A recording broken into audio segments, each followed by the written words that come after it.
What's up, y'all? Sparty here. I want to do a benchmarking of the Nvidia Shield Tablet K1. Now, as you guys know, I don't really do benchmark videos because for me personally, I just don't find them very useful. But a subscriber asked me to do this, and since I did it in my original Nvidia Shield Tablet K1 video that got deleted accidentally, I want to redo it. Now, I'm not going to show each and every benchmark the shield going through each and every benchmark. But what I did do and what I did do is I did capture screenshots from each app that I used,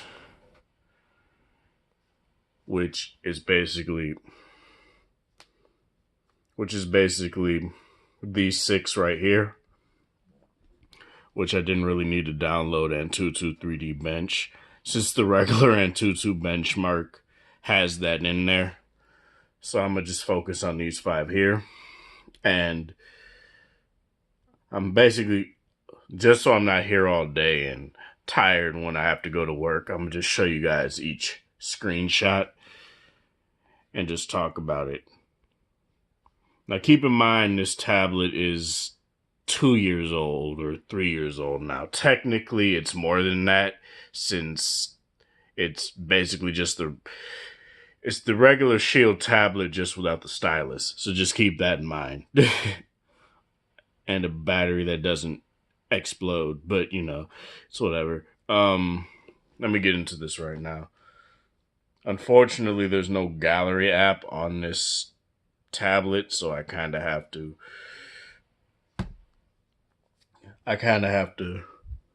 find one here real quick. All right, so the first results here are from Geekbench.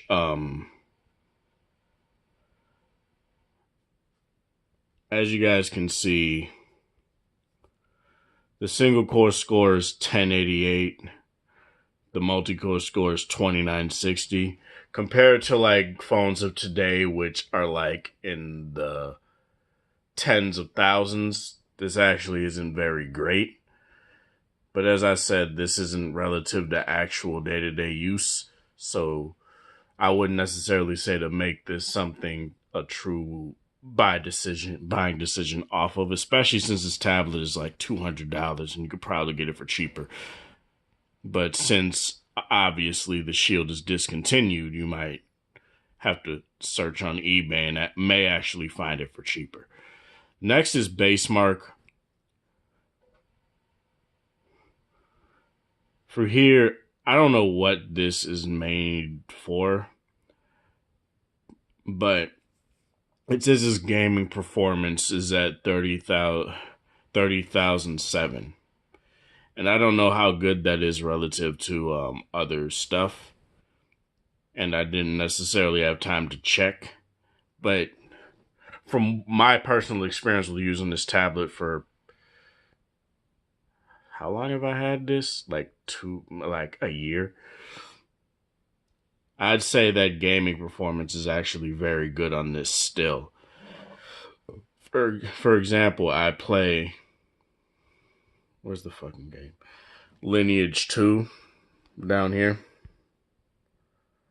I play that on here as well. And I compare it to my V30, which I basically play it on as well. And it plays pretty much the same. The only real difference is that graphics are obviously going to be a bit different because the V30 has a much higher resolution display, so you can see it has better quality textures. That's pretty much it. This is Antutu. It got a score of 96,046.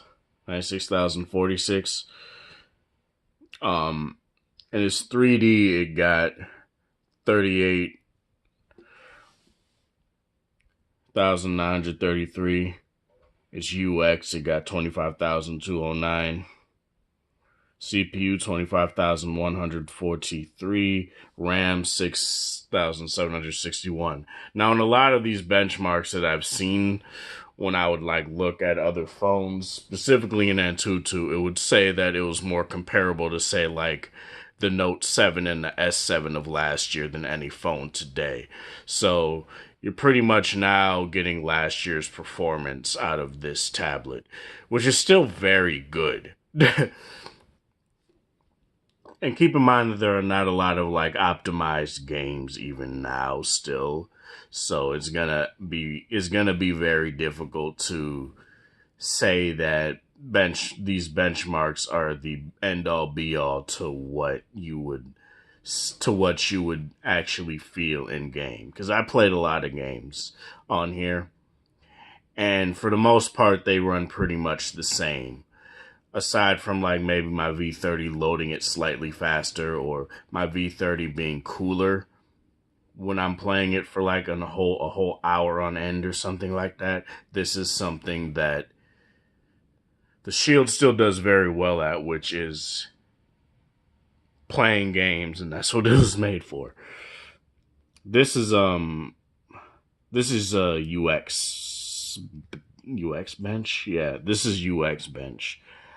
I remember specifically because it went into portrait mode. And let me just double check.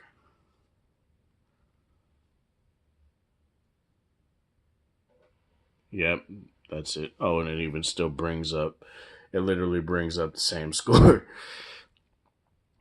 So yeah, its single core score is 44,215. Multi-core 34,274. You guys can pretty much see them right here. And I can just go into comparing if it'll bring up the devices.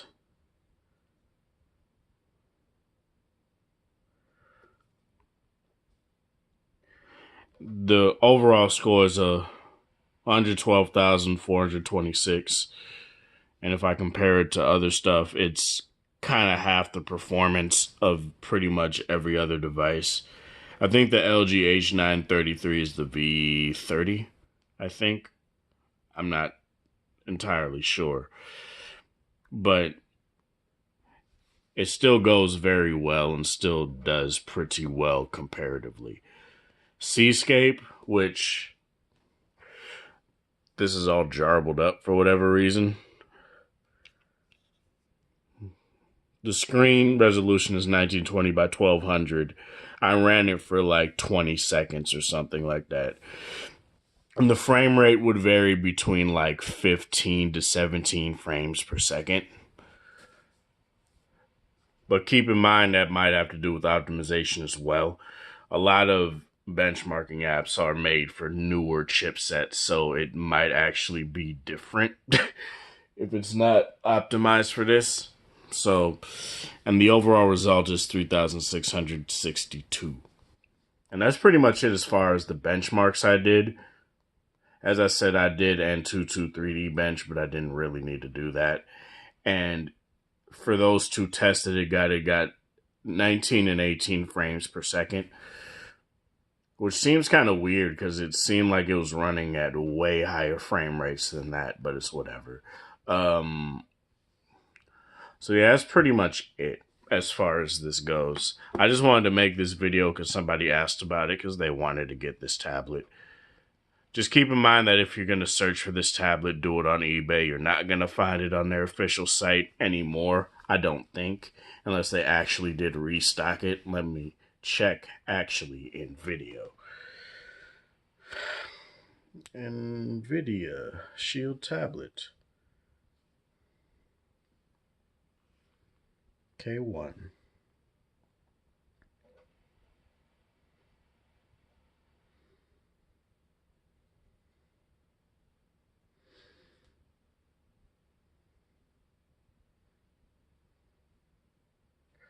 Yeah, it doesn't show up. It doesn't show up any sort of way to buy the Shield tablet. Like, I try to click on anything that has to do with it, and nothing comes up.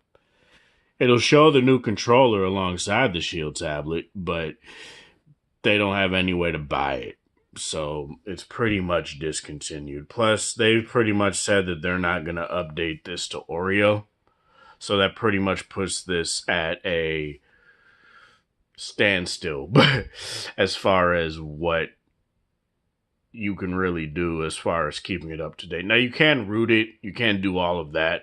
I know there's a pretty decent community for the Shield tablet when it comes to rooting and when it comes to custom ROMs. So if you want to get this tablet and take your time doing all of that, you definitely can. But as far as this goes, that's pretty much it. This is Sparta. Thank you guys for watching. Thanks for the support. Apologies for like the sporadic schedule.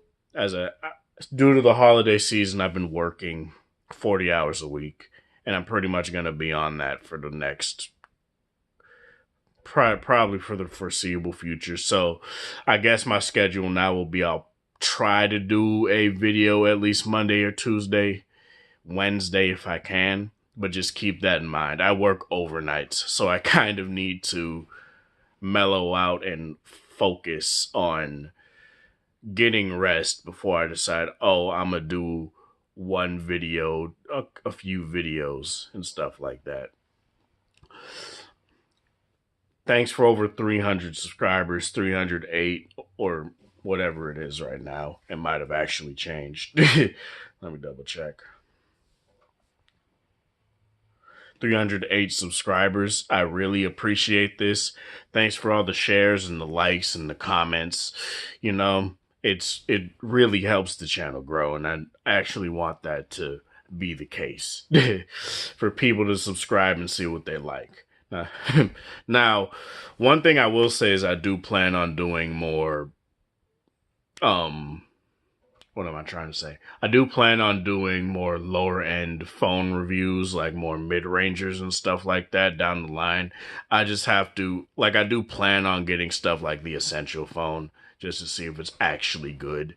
I do plan on stuff like that, but keep in mind, I'm a busy man and I got bills to pay. So getting each and every new phone that comes out is definitely not an option. The only reason I got the V30 and the Note 8 is because of the fact that I have a free line on my account, so that's how I got my Note 8 basically. But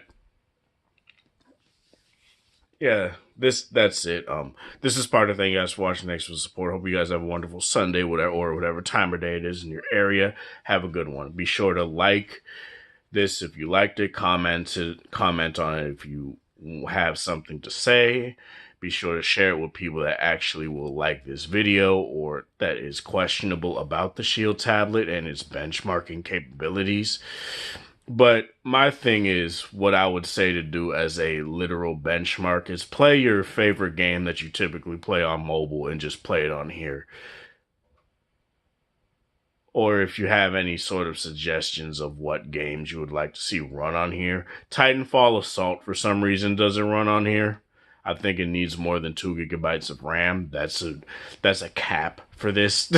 So just keep that in mind. Let me know what other games you guys would like to see run on here, and I'll try to see if they run. But yeah, that's it. Have a good one, you guys. Thanks for the support as always.